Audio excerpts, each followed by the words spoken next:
Since Phillips' home run in Atlanta, he's been hitless. What have you seen from him? I mean, lack of playing time. It's not easy. You know, you used to play every day. You know, he was playing a lot in AAA, and he hasn't played. Yesterday, he was swinging under Hab's fastball. Then he got big in the 2-0 count. But it's not easy to not play and all of a sudden go out there and face Keuchel, who's pretty good.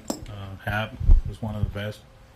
But we'll see. You know, if there's any lefties coming up or we can use him in another spot, we'll give him a few at bats. Bill? With Walker's home run last night, I think they now have 11 players who have at least 10 home runs. In terms of how you approach them from a pitching standpoint, does that power maybe change sequences or maybe go-to pitchers for some of your guys? Honestly, if you look at that inning, what happened before just put us in a bad spot. You know, we walked 2 guys. They stole second, which I think it was the biggest play of that inning. If you keep him at first base, you're one pitch away from, double play. We're out of it. But now it's a man at second, and you don't want to give in to Sanchez. All of a sudden, it's first and second, 1 out. And, I made the decision to go with Brazier because I felt like he can induce him into weak contact and get a ground ball. Well, that didn't work.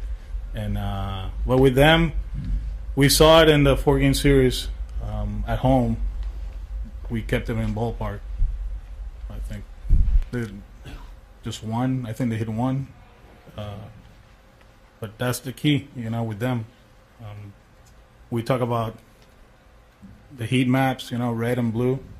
It's very important to stay attacking blue and keep, we call it blue or safety net.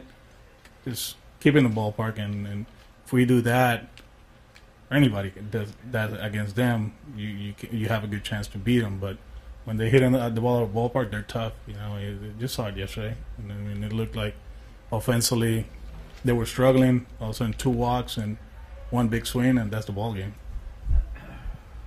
Jason on the right.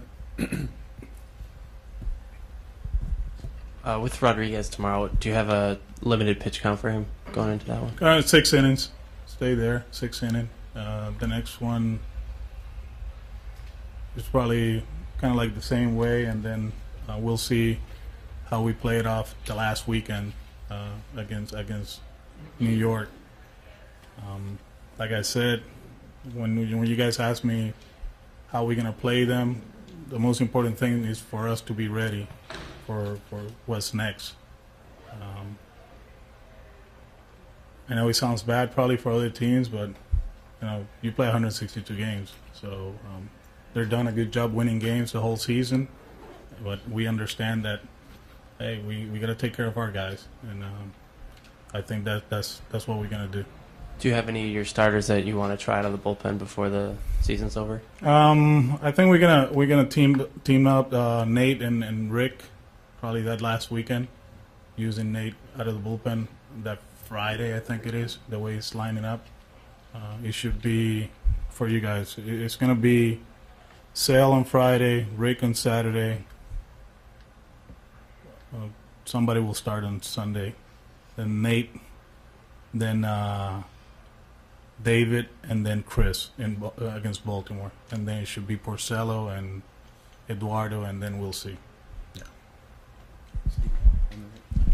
Hey, Alex, you seem almost apologetic just now about sort of being candid about not using everybody in that final series against the Yankees.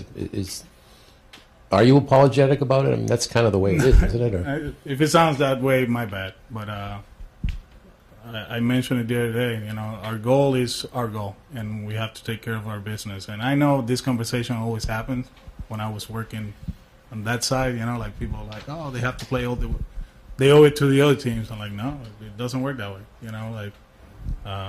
We have to be ready to go for October. We have bigger goals, and I don't know. I'm not apologizing, but I gave the heads up to the fantasy owners in Atlanta. Remember? Well, by that time, fantasy baseball is over too, huh? Like that last weekend. Okay, so yeah, we'll be fine.